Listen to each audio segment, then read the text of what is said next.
Ézéchiel, chapitre 31.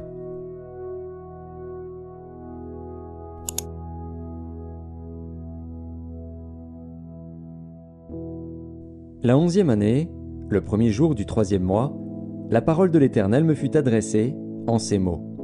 Fils de l'homme, dis à Pharaon, roi d'Égypte, et à sa multitude, à qui ressembles-tu dans ta grandeur? Voici, la Syrie était un cèdre du Liban.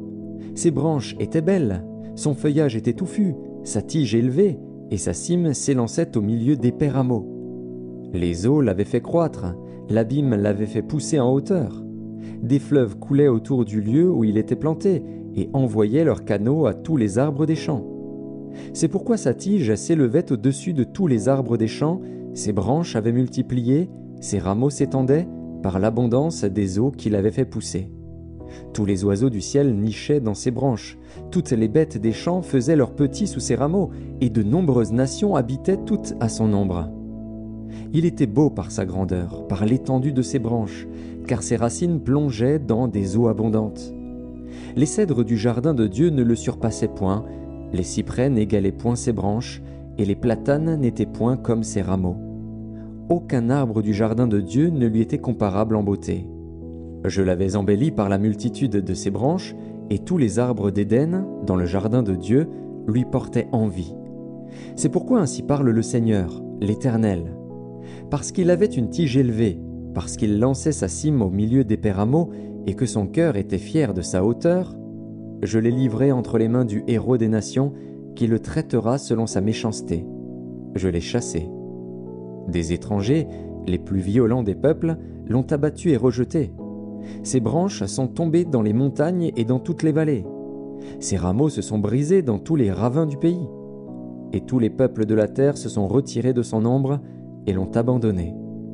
Sur ses débris sont venus se poser tous les oiseaux du ciel, et toutes les bêtes des champs ont fait leur gîte parmi ses rameaux, afin que tous les arbres près des eaux n'élèvent plus leurs tiges, et qu'ils ne lancent plus leurs cimes au milieu d'épais rameaux, afin que tous les chênes arrosés d'eau ne gardent plus leur hauteur. Car tous sont livrés à la mort, aux profondeurs de la terre, parmi les enfants des hommes, avec ceux qui descendent dans la fosse. Ainsi parle le Seigneur, l'Éternel. Le jour où il est descendu dans le séjour des morts, j'ai répandu le deuil, j'ai couvert l'abîme à cause de lui, et j'en ai retenu les fleuves.